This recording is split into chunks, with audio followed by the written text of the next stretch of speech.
that Donald Trump has been deplatformed from every major social media platform, new data indicates that the spread of misinformation has dramatically dropped. Now, of course, there's the issue of censorship. We'll get to that in a minute. I always make sure that we spend some time discussing that. But it's also important to acknowledge the fact that Donald Trump should have been deplatformed.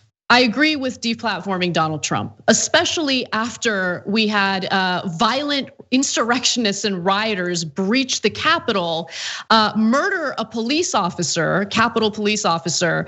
And of course, we also learned that 4 other people died in the middle of those riots. So Trump's provocations and spread of misinformation was an issue. And I'm glad that finally these social media sites took some action in that specific case. Now let's go to the data and learn a little bit about what happened after that. Online misinformation about election fraud plunged 73% after several social media sites suspended President Trump and key allies last week. This analysis was done by Signal Labs, in case you're wondering how we know this. Conversations, for instance, about election fraud dropped from 2.5 million mentions to 688,000 mentions across several social media sites in the week after Trump was banned from Twitter. And of course, Trump and his supporters have lost accounts on various social media platforms, including Facebook, Instagram, Snapchat, Twitch, Spotify, Shopify, and others. Facebook called Trump's suspension indefinite, but they have left open the possibility that his account could later be restored. Now, mentions of the hashtag Fight for Trump, which was widely deployed across Facebook, Instagram, Twitter, and other social media services in the week before the rally, dropped 95%. Hashtag Hold the Line and the term March for Trump also fell more than 95%. And aside from the analysis that was done by Signal Labs, Media Matters for America did their own analysis, and they found that the number of people clicking and sharing content from right-leaning political Facebook pages also fell substantially in the days after Facebook issued its temporary ban on Trump's account. Now, if you want a perfect example of why I think it was important for this to happen, I don't promote a lot of stuff on this show unless I really believe in it, and I think that it's information that can help you understand what's going on in the world, in our country. But The Daily, which is the podcast for the New York Times, had reporters speak to Trump supporters, people who were not at the Capitol riots, to ask them how they felt about it. And even the supporters who are against the violence and found it reprehensible and all of that, they're just completely convinced that the election was stolen from Donald Trump, that Joe Biden is not the rightful president-elect. That is an issue that continues to divide the country in incredibly dangerous ways. So take a listen to that podcast, I recommend it. But Ryan, I wanted to get some of your thoughts. I mean, I'm still sorting through, some of how I feel about this, and I wonder if some of the I think I would bet that a significant amount of decline that they're pointing to is directly related to the fact that the insurrection failed so spectacularly. I mean, I think March for Trump, Fight for Trump, Stop the Steal, and claims about the election being stolen, would collapse in the face of this riot being beaten back. I don't think that they expect. Some of them certainly expected they would be able to take over the Capitol. I think most of them thought there would be enough. They would be well enough guarded. Most secure building on the planet that they wouldn't get in. That they'd make a lot of noise. That their voice would be heard on the outside, but they wouldn't get in. Once they got in, and they saw the public reaction to that, it really set back everything that they were advocating for in such a tremendous way that I don't know if that alone accounts for all of it, but it is interesting that Media Matters found that right-wing sites also had a significant drop in traffic to them. My problem with this is more that it's treating a symptom rather than the disease, because if you leave the disease unchecked, then it's just going to create more symptoms, and you can't just constantly rely on the wisdom and the mercy of Mark Zuckerberg and Jack Dorsey to make the right decisions of which accounts to ban. And so you have to go deeper and say, well, what was it that set people against each other to begin with? And I think that where you can start is to say that these social media monopolies should not be able to profit by sicking people against each other. Their platforms and their profit margins are derived by making people angry. If you go on YouTube and you start out looking for a chicken soup recipe, pretty quickly you're watching a Jordan Peterson video, and that's by design, and it's designed that way because he makes people angry, and that whole content world makes people angry, and anger drives engagement. And you shouldn't be able to do that. Like that, if you want to have this monopoly platform, then the government should be able to regulate it in a way that says no. They were trying to figure out how to make a chicken soup. This should be quite simple. You don't need to feed them to a militia video.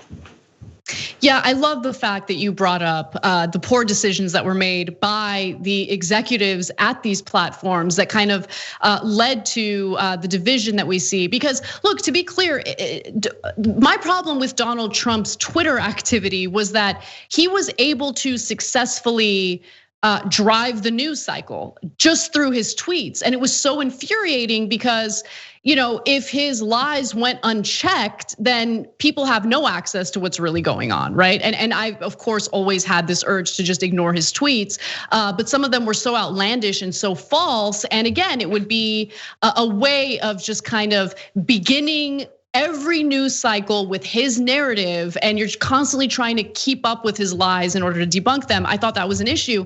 But I really do think that these social media platforms did what they did because they don't want to be held liable for anything that happened in the Capitol that day. It's always about doing what's necessary to avoid liability. And I also love that you mentioned the word engagement, because that's exactly what you need to look at when you consider the incentives, the financial incentives, not just for the platforms themselves, but also for content creators, right? There is a financial incentive to engage in divisive rhetoric, to engage in conflicts that are drummed up and full of nonsense. And I think that has certainly contributed to the division we see in the country. But to your point about fears regarding Zuckerberg essentially being the arbiter, or Jack Dorsey being the arbiter of what can and cannot, exist on these massive platforms that have monopolized this industry.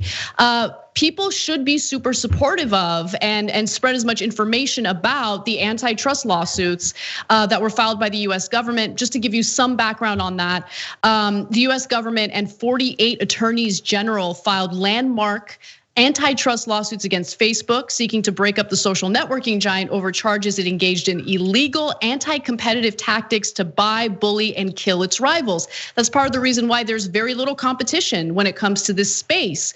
And so if you rely on Facebook or Twitter to get your message out, or to promote your work, or to use it for what, for the positive purposes that it's there for, and its algorithm decides to accidentally suspend you indefinitely from their platform, that's a problem.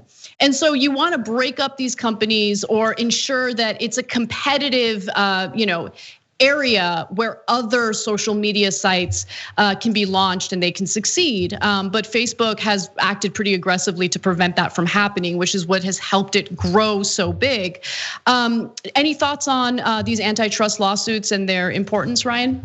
Yeah, and I actually think that the big tech response to the Capitol storming is connected to the lawsuits that you talk about, because now all of a sudden, at the same time that the rioters were rampaging through the Capitol, Jon Ossoff was declared the winner of the Georgia Senate runoff, which put Democrats over the top. So now they were going to have unified control. So big tech's response to kind of cozy up to Democrats, I think was related to them trying to influence the personnel decisions that the Biden administration, the Biden transition is making on who's going to staff the FTC and the Department of Justice Antitrust Division, which will be overseeing these Google and Facebook cases. Say, look, hey, we're your friends here. Look, we just knocked Parler off the internet.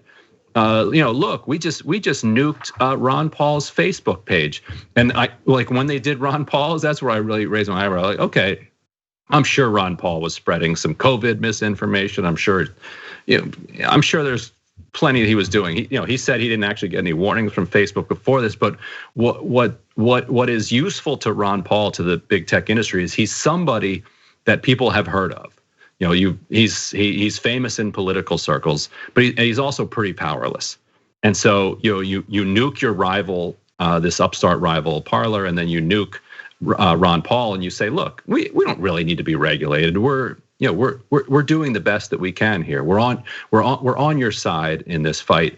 So don't worry about us. But really, what they have made sure that the American tech industry hasn't really innovated in years.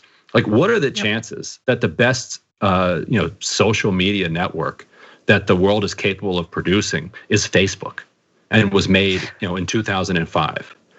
Yet that's the one we're going to be stuck with if it is able to continue to successfully buy and crush every rival that comes up. And so at a minimum, what these antitrust enforcers are saying is that you can't also own WhatsApp, can't also own Instagram, you can't also own these dozens of other startups that you bought up strictly for the purpose of killing them so that they don't create a better product. And like when Snapchat came up, they immediately figure out ways to just crush Snapchat. And so if the social media experience is going to give us what we got on January 6th, then that alone is argument that there ought to be more competition in the space to see if we can get something that doesn't make us all so miserable. Yeah, I totally agree with you on that. And just a funny update to Facebook's response to the antitrust lawsuits. They proposed to create and prop up a competitor to their company, which I thought was hilarious. I mean, no one's falling for that. But Mark Zuckerberg, the cojones on that guy for proposing that. It's just hilarious. Thanks for watching The Young Turks. Really appreciate it. Another way to show support is through YouTube memberships. You'll get to interact with us more. There's live chat emojis, badges. You've got emojis of me, Anna, John, JR. So those are super fun. But you also get playback of our exclusive member-only shows and specials right after they air. So all of that, all you gotta do is click that join button right underneath the video. Thank you.